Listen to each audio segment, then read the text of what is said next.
أعوذ بالله من الشيطان الرجيم بسم الله الرحمن الرحيم الحمد لله الصلاة والسلام على رسول الله وعلى آله وأصحابه ثم أما بعد السلام عليكم ورحمة الله وبركاته برادران و خواهران و بینندگان و شنوندگان محترم، الحمدلله که ما و شما از کتاب بناء الاطفال مختصر بناء الافعال، از این کتاب ما و شما 15 درس یا 15 باب را گرفتیم و حالا باشد باب 16 را و همچنین می توانیم بگوییم که درس 16 را از این کتاب به سمع شما خواهیم رسانید.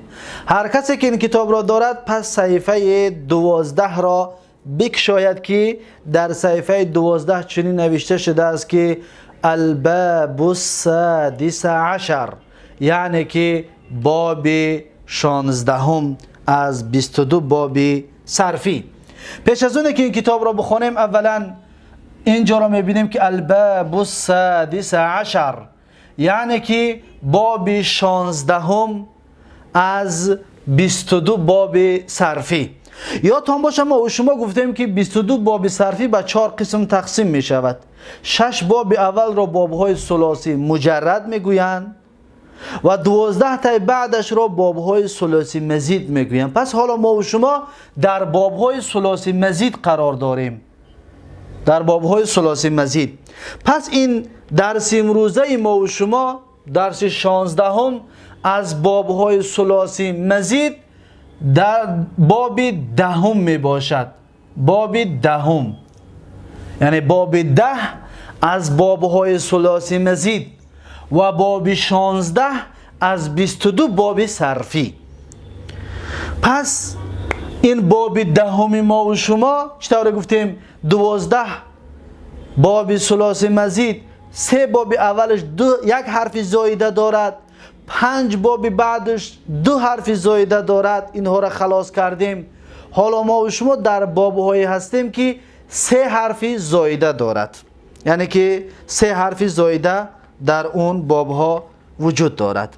ببینید صفحه 12 میگوید که الباب السادس عشر، باب 16 از 22 باب صرفی. وزنه افعال یفعل افعالا. دقت بتید، افعال یفعل افعالا. پس این ترازوی باب 16 است یا باب 10 ثلاثی مزید است. اعشوشب افعال یفعل افعالا، این ترازو است.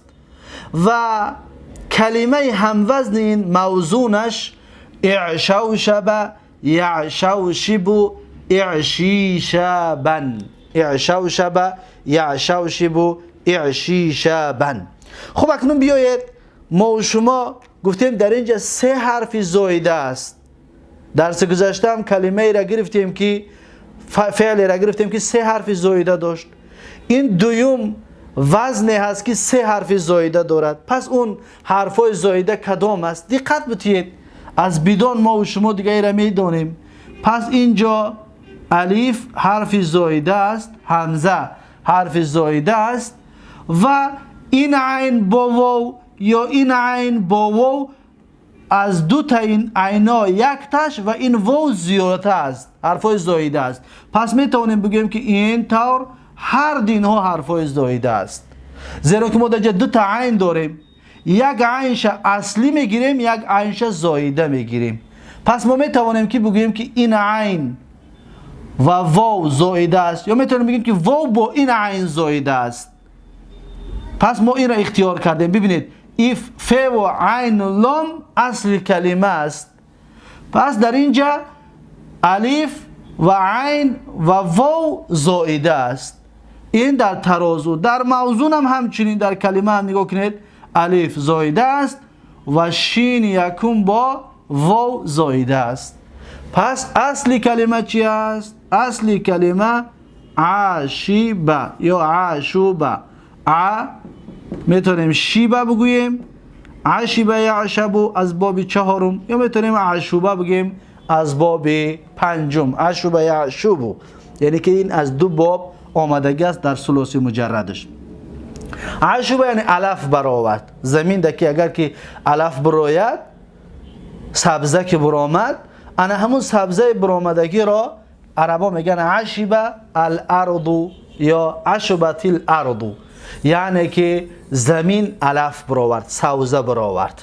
خب این معنای ثلاثی مجردش است. اکنون ثلاثی مزید برود باب 16 از باب پنجم رو باب چهارم یا باب پنجم رو ما باب 16 بریم. برای چی ببریم و چی فایده دارد انشاءالله بیان خواهیم کرد. پس ببینید صاحب کتاب چی میگوید؟ میگوید که وزنه افعال یفعل افعالا.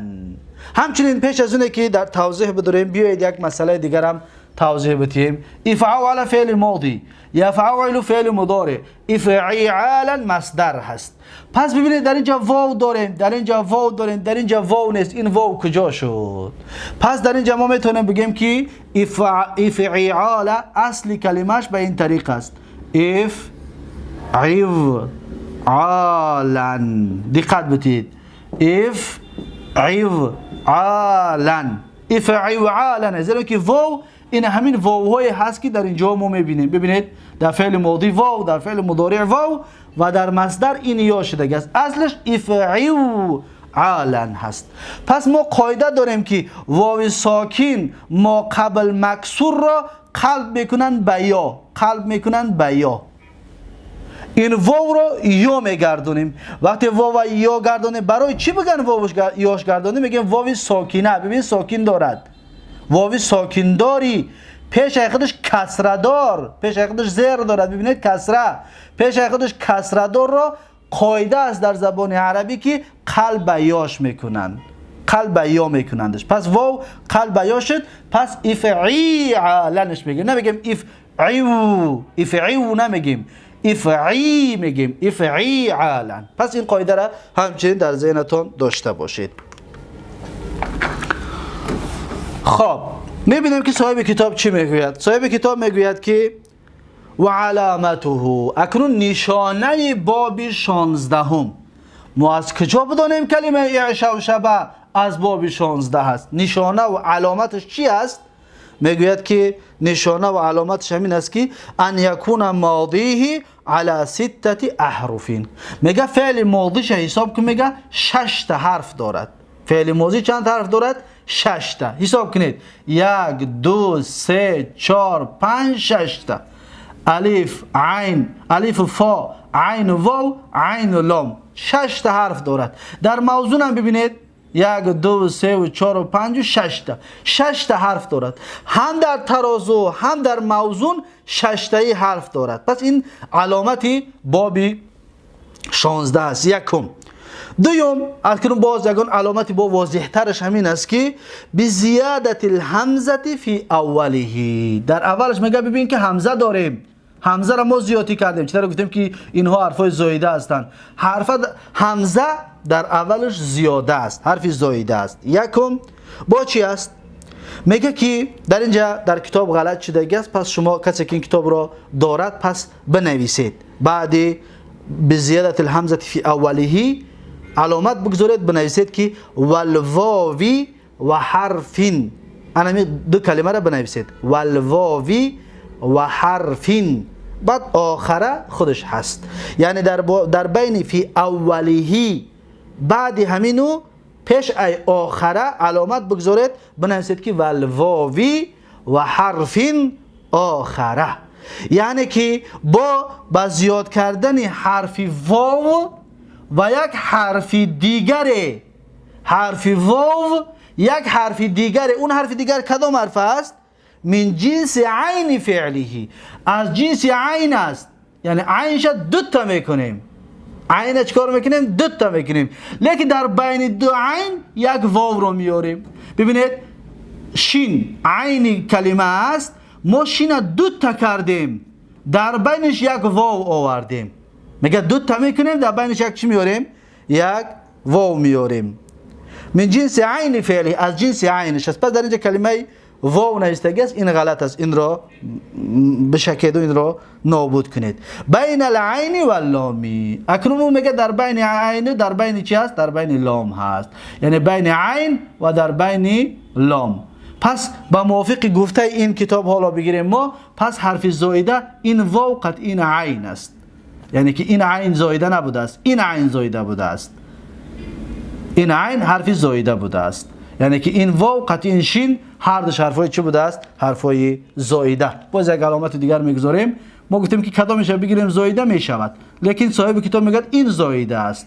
پس این رو همچنین در ذهنتون داشته باشه. چطور گفتیم کدامش بگیریم میشود، زیرا اینکه بعضی گپا هست که عین یکم زایده، بعضی میگن نه عین دوم. خلاصه صاحب کتاب این را عین دوم اختیار کرده است. پس شما میتونید همچنین عین دوم زایده بگویید. عین یکم اصلی است بگویید و عین دوم زایده است. خب اکنون این نشانه اش بود. نشانه اش این بود است که همزه زایده دارد و یک واو و در بین عین و لام کلمه یک واو و یک عین دیگر از جنس عین زیادی کردگی است. پس این نشانه اش است، این علامتش است. خب اکنون حالا ما شناختیم که این باب این از باب 16 است. اکنون شناختیم و بیناش ساختش برای چی است؟ به خاطر چی ما عشوبه را یا عشیبه را بیاریم باب 16 اینقدر مشکلش کنیم بگیم اعشا و شبه؟ این چی فایده دارد؟ ساختش برای چی است؟ صاحب کتاب میگوید که و بناؤه و ساخت باب 16 هم للمبالغه لازمی، برای مبالغه لازم است. ما و شما مبالغه لازم یک بار گرفتگی هستیم. نه باب چندم بود؟ مبالغه لازم از ثلاثی مزید بود باب 12. آفرین، هر کسی که میداند پس نوش جانش که باب 12 همچنین باب مبالغه برای لازم است. باب چی بود؟ احمر، افعل، باب از ثلاثی، باب مبالغه برای لازم بوده است. اکنون مبالغه گفتیم زیادتی نشان دادن در همون فعل. مثلا الف برآمد، وقتی این باب بیارم الف زیاد برآمد، بسیار برآمد. خب بیایید میبینیم که مثالش چی میگم. لانه یقال عشب الارض. ببینید عشب الارض، همچنین عشبه گفتن هم چی بوده است؟ جایز بوده است. پس عشبه، عشبه، عشبه، سه وجه حرکت گذاری در این جایز است. خب میگه که عشب الارض، میگه که عشب الارض یعنی که الف برآورد زمین. دقت بدید. مثلا می نویسیم که عشب الارض، عشب الارض. دقت بدید. عشب الارض، عشب الارض یعنی که زمین الف برآورد، زمین سبزه برآورد. این معناش است. میگوید که و یصح عشبت الارض، لیکن با درست است، میگه با طریق گفتن رو میگه که میشه بگیم که عشبه. ببینید عشبت الارض، عشبت الارض، عشبت الارض، عشبت الارض. ارض مؤنث که است برای ت مؤنث رو آوردیم. عشبت الارض یا عشبت الارض یا عشبت، یعنی که شین سه حرکتش بتیم جایز است. عشبه هم جایز است، عشبه هم جایز است، عشبه هم جایز است. سه حرکت دادن جین حرف شین جایز است. پس چی میگه؟ میگه که عشبت الارض، عشبت الارض یا عشب الارض. چیکار کرد زمین؟ میگه اذا نبت على وجه الارض في الجمله، وقتی که الف برآید در بالای زمین عادی، یعنی الف برآید کمتر الف برآید، همین را بعد عرب میگه عشب الارض یا عشبت الارضش میگه. کمتر الف برآمد انا همین طور عرب میگوید. اکنون میگه و یقال، اکنون با میگیم اعشوشب الارض یا اعشوشبت الارض. ببینید اعشو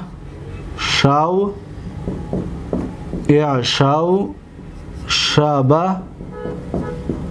الارض، اعشو شب الارض. اعشوشبه که به خاطر چی میگویه؟ میگه اذا کثر نبات وجه الارض، وقتی که همون علف زمین زیاد شود. مثلا دیدیم یک زمین رو که علف سبزه بسیار برآمدگی است، در این صورت میگیم که اعشوشب الارض.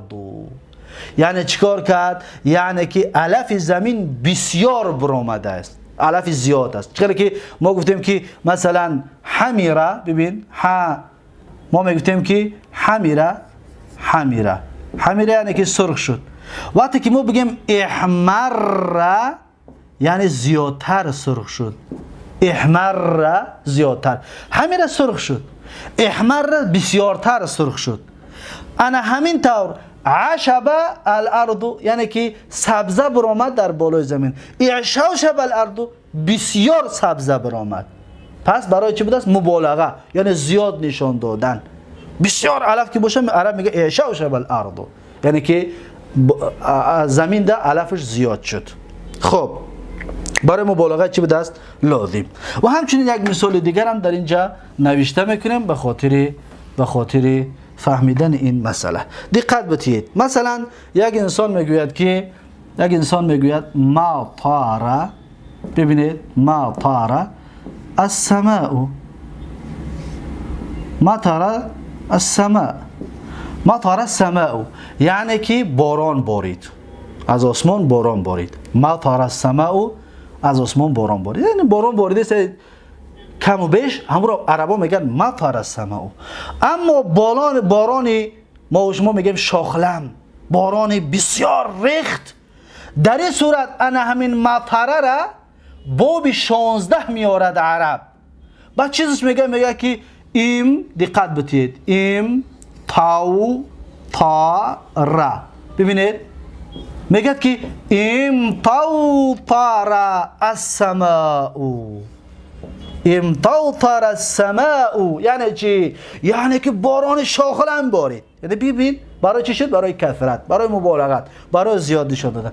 مطر السماء باران بارید، امطار السماء یعنی باران زیاد بارید. دیدید برای چی بود است؟ برای مبالغه، برای بسیار نشان دادن، برای بسیار نشان دادن. پس این بود باب 16. اکنون اعرابش بیان میکند. اعشوشب الارض، اعشوشب فعل ماضی مبنی على الفتح لا محل له من الاعراب، الارض فاعل مرفوع علامت رفعه الضمه الظاهره. با همین باب 16 اکنون به آخر رسید. پس باب 16 برای مبالغه لازم بود است، به مثل باب چند؟ به مثل باب 12، به مثل باب احمر برای مبالغه لازم بوده است.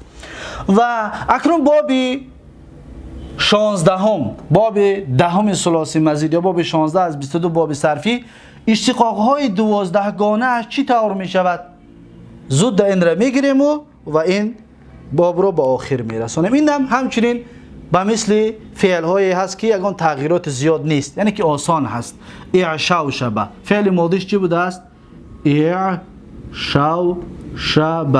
ببینید اعشوشب یعنی علف بسیار برآمد.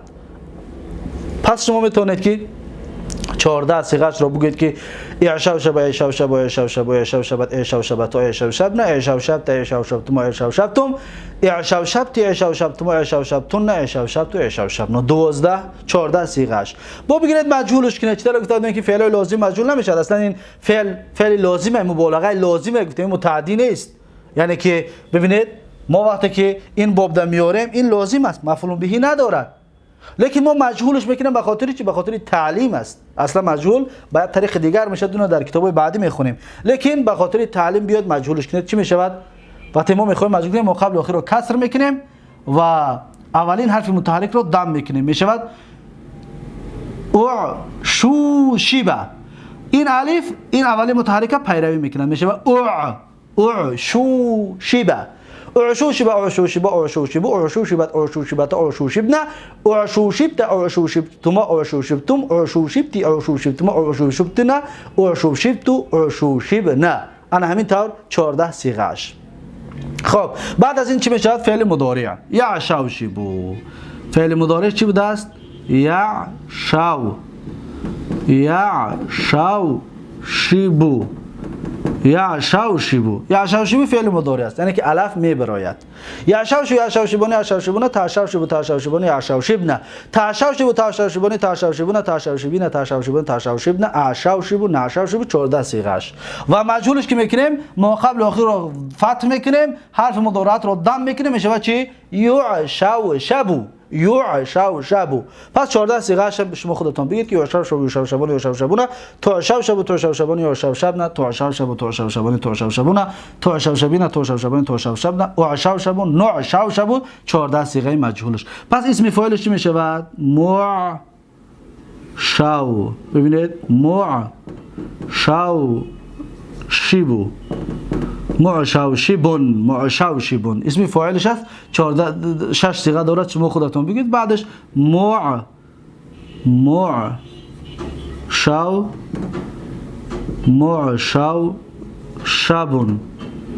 معشوشبون ما قبل آخر رو فتح میکنیم معشوشبون. و این فعل لازم است، چطور گفتیم که اصلا اسم مفعول ندارد، لیکن به خاطر تعلیم ما این را نوشته میکنیم. اسم مفعول میشد با متعدی کردن حرف جاره، یعنی معشوشبون علیها. معشوشبون علیها باید بگوییم، اما این را در کتاب‌های بعدی ان شاء الله خواهیم خواند. اما به خاطر تعلیم شما این را نوشته کنید. معشوشبون 6 صیغه داره، صیغه‌اش شما خودتون بگویید. پس فعل جهدش چی است؟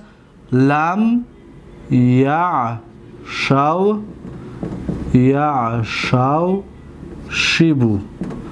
لم یعشوشب لم یعشوشب، یعنی که الف نبرآمد در زمان گذشته. لم یعشوشب. پس 14 صیغه دارد، بگید که لم یعشوشب لم یعشوشب لم یعشوشبو لم تعشوشب لم تعشوشب لم تعشوشب لم یعشوشبن لم تعشوشب لم تعشوشب لم تعشوشب لم تعشوشبن لم تعشوشب لم تعشوشب لم تعشوشب لم تعشوشبو لم تعشوشبی لم تعشوشب لم تعشوشبن لم اعشوشب لم نعشوشب 14 صیغه‌اش. با مجهولش که لم یعشوشبو همینطور 14 صیغه‌اش رو بگید. بعد از این فعل نفی است که لا یعشوشبو لا یعشوشبو یعنی الف نمیبرارد. لا یعشوشبو الف نمیبرارد. پس 14 صیغه‌اش رو همچنین بگید که لا یعشوشبو لا یعشوشبو لا یعشوشبون و با مجهولش کنید که لا یعشوشبو لا یعشوشبون لا یعشوشبون 14 صیغه‌اش. بعد فعل امرش میشود اعشوشب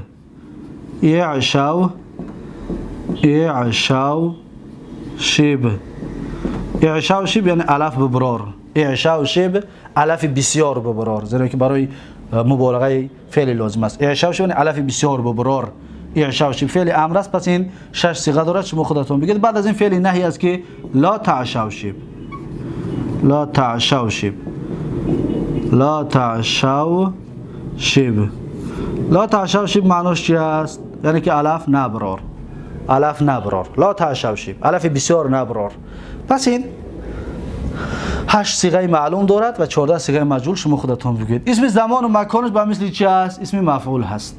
معشوشبون به مثل اسم مفعول هست. اسم زمان و مکانش همچنین مصدر میمیش، یعنی 4 چیز. اسم مشترک، اسم مفعول، اسم زمان، اسم مکان، مصدر میمی. 4 تا به وزن میآید. اسم حالت از این باب نیست، اسم تفضیل همچنین از این باب وجود ندارد. پس این هست درس امروزه ما و شما و این هست باب 16 از 22 باب صرفی یا باب 10 از 12 باب ثلاثی مزید. این هست درس امروزه ما و شما. پس درس امروزه را در اینجا به پایان میرسانم. پس شما میتوانید که امتوتر را و مثل همین 12 اشتقاقات شو بگید که امتوتر امتوترا امتوترو امتوترت امتوترتا امتوترن امتوترت امتوترتم امتوترتم امتوترت امتوترتم امتوترتن امتوترتو امتوترن 14 صیغه معلوم. با مجهولش که امتوترا امتوترا امتوترا امتوترا امتوترو امتوترت امتوترتا امتوترنا امتوترتا امتوترتما امتوترتم امتوترت امتوترتما امتوتر تن امتوترتو امتوترنا 14 صیغه مجهول.